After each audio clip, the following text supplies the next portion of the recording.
नमस्कार, ये आकाशवाणी शिमला है। अब आप प्रियंका ठाकुर से प्रादेशिक समाचार सुनिए। राष्ट्रपति द्रौपदी मुर्मू आज नई दिल्ली में प्रतिष्ठित स्वच्छ सर्वेक्षण 2024-25 पुरस्कार प्रदान करेंगी।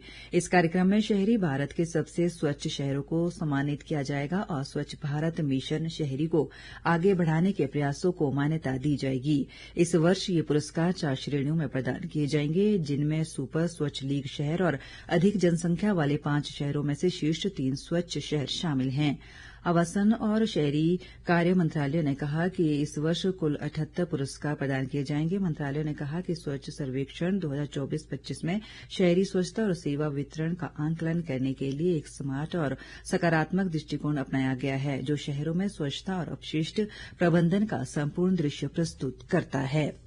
इलेक्ट्रॉनिक्स व सूचना प्रौद्योगिकी मंत्री अश्वनी वैष्णव ने कहा है कि देश के 10 लाख नागरिकों को निःशुल्क आर्टिफिशियल इंटेलिजेंस प्रशिक्षण दिया जाएगा और इसमें ग्राम स्तर के उद्यमियों को प्राथमिकता दी जाएगी। उन्होंने डिजिटल इंडिया के 10 वर्ष पूरा होने के उपलक्ष्य में नई दिल्ली में आयोजित जनसेवा केंद्र दिवस कार्यक्रम में ये घोषणा की। उन्होंने कहा कि सीएससी देश के लगभग 90% गांवों तक पहुंच चुका है।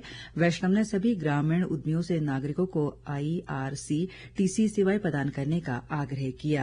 एआई मिशन है अपना बहुत अच्छा। उस एआई मिशन के तहत हम लोगों ने टारगेट लिया है, करीब 10 लाख लोगों को एआई स्किल्स में तैयार करेंगे। उसमें 5.5 लाख VLEs अपने हैं। आप सबको सबसे पहले उसमें प्रेफरेंस दी जाएगी।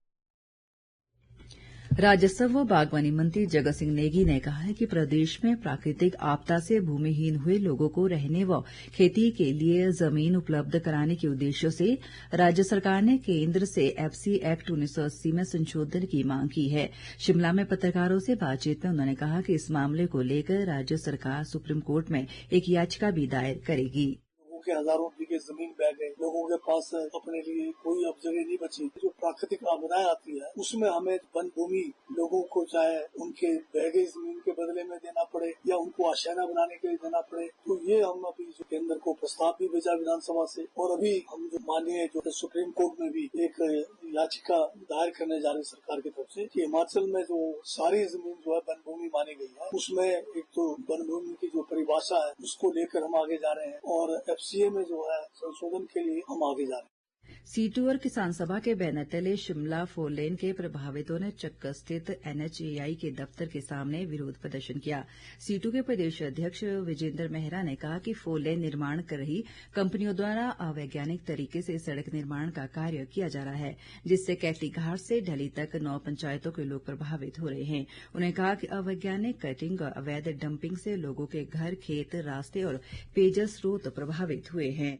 हिमाचल के अंदर जो 4 लेन और नेशनल हाईवे बन रहे हैं, ये पूरी तरह से अनसाइंटिफिक कंस्ट्रक्शन हो रही है। इनके निर्माण के चलते जगह जगह मकान गिर रहे हैं, जगह जगह मकानों में दरारें आ रही हैं, खेत गिर रहे हैं, जमीनें धंस रही हैं, पूरा जो खेती बाड़ी है वो नष्ट हो रही है, पर्यावरण नष्ट हो रहा है। लेकिन इसके एवज में जो प्रभावित लोग हैं उसको कुछ नहीं मिलता है और इसलिए हम मांग कर रहे हैं कि प्रभावितों को तुरंत उचित मुआवजा दो। अब सुर्खियां समाचार पत्रों से। अमर उजाला की सुर्खी है, कड़छम वांगतू से हिमाचल को मिलेगी 18% रॉयल्टी, 250 करोड़ होगी आय। रेरा का कार्यालय शिफ्ट करने पर रोक शीर्षक से दैनिक जागरण लिखता है, हिमाचल प्रदेश हाईकोर्ट ने जनहित याचिका की सुनवाई के दौरान दिए आदेश। पंजाब केसरी की खबर है, मंत्रिमंडल बैठक में आपदा प्रभावितों के लिए तैयार होगा पैकेज का खाका। इसी के साथ ही समाचार बुलेटिन समाप्त हुआ। हमारा अगला बुलेटिन आप सुन सकते हैं सुबह 11 बजे। नमस्कार।